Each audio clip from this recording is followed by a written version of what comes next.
Welcome to The Explainer. Today we're unpacking what's essentially the heartbeat of successful business operations, standard costing. We're going to break down exactly how companies manage that incredibly tricky balancing act between what they expect to spend and their actual on-the-ground financial reality. Honestly, if you've ever stared at a P&L statement and wondered where on earth your margins went, well, you're absolutely in the right place. Let's start with a universal question, one that keeps business owners up at night. Why do profits just disappear? Think about it. You've got a killer product. Customer demand is through the roof. Your top-line revenue looks fantastic. But then month-end rolls around and the bottom line is just bleeding? It's the sting of unpredictable expenses, right? You projected one cost to make your product, but these invisible leaks strained your margins. And it's wild because this happens to massive multinational corporations just as much as it does to lean startups. Why? Usually it's because the operational floor is totally disconnected from the financial forecast. And that disconnect, it really just boils down to one undeniable truth. Expectations rarely match reality. In the planning phase, we all map out these flawless scenarios. Materials are going to cost exactly what was quoted. Workflows will be perfectly timed to the second, zero waste. And then the real world hits. Supply chains stall out, a machine breaks down, materials get scrapped. So bridging that gap between your pristine spreadsheet expectation and the messy, unpredictable reality, that is exactly what we're conquering today. Okay, Section 1, Defining Standard Costing. Let's look at the specific tool businesses use to bring order to all that operational chaos.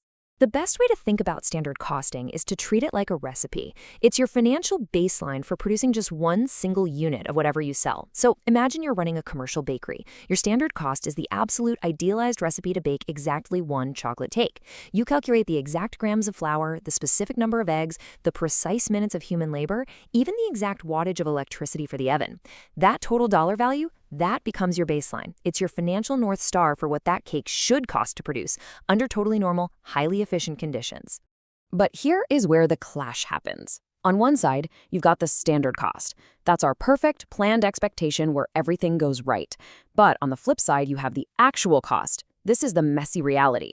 A whole pallet of eggs gets dropped on the floor. An employee's shift runs an hour long. Or maybe global cocoa prices spike overnight. Standard costing basically forces these two realities into a room together so management can measure exactly how far apart they actually are. Moving on to Section 2, the 3 cost pillars. To really understand how this baseline works, we need to deconstruct it from the ground up.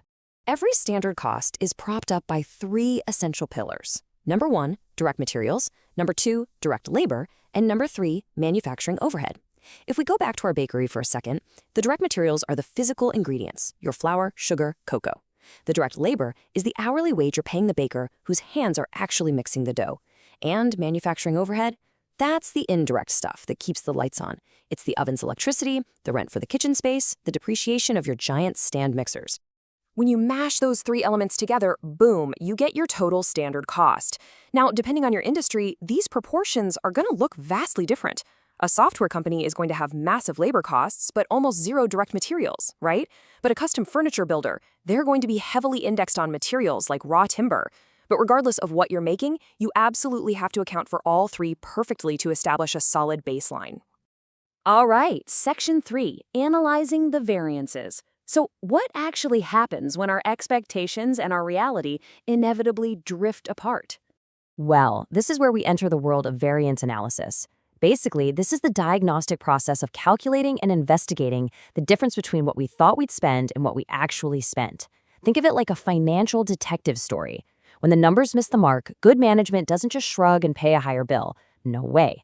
They use variance analysis to isolate the bleed down to the exact raw material or the specific labor hour that derailed their whole projection. Imagine the gap between these 2 metrics. If your planned standard cost is sitting nice and low, but your actual cost towers over it, that gap is your variance. In a dramatic scenario where actuals severely overshoot expectations, that extra space isn't just a rounding error. That is pure, hard-earned profit literally bleeding out of the company. Variance analysis measures that exact gap so you can finally put a tourniquet on it. But hey, it's absolutely crucial to note that a variance isn't always a disaster. It swings in 2 directions. You can have a favorable variance, which means something costs less than expected. Maybe your procurement team is crushing it and secured a massive bulk discount on flour. On the flip side, an unfavorable variance means it costs more, like if equipment failure caused labor hours to double. But here's the thing, both of them are vital neon signs. They point managers straight to the ground truth of the factory floor, so they can adjust their strategy in real time. Which brings us to section 4, taking corrective action. Theory is great and all, but how do operations managers actually weaponize this data to pivot and survive? Let's walk through the playbook, step by step. Step 1, you set the standard and build your ideal recipe. Step 2, you record the actuals by running the business and rigorously tracking every single receipt. Step 3, calculate the variance to find the exact dollar discrepancy. But listen, the most critical phase by far is step 4, investigate. Because data without action is just useless overhead. If you flag an unfavorable labor variance, you have to hunt down the root cause. Is it untrained staff? Failing machinery? Finding that root cause is how you actively fix the business. So let me leave you with one final, provocative question. Is your business operating on reality, or are you just guessing? Because if you aren't constantly comparing your expected costs against your actuals, you are flying completely blind. Standard costing and variance analysis give you the clarity you need to stop guessing, plug those leaks, and manage your operational reality with absolute confidence. Thank you so much for joining me in this explainer. Keep asking the tough questions of your data, and I'll catch you next time.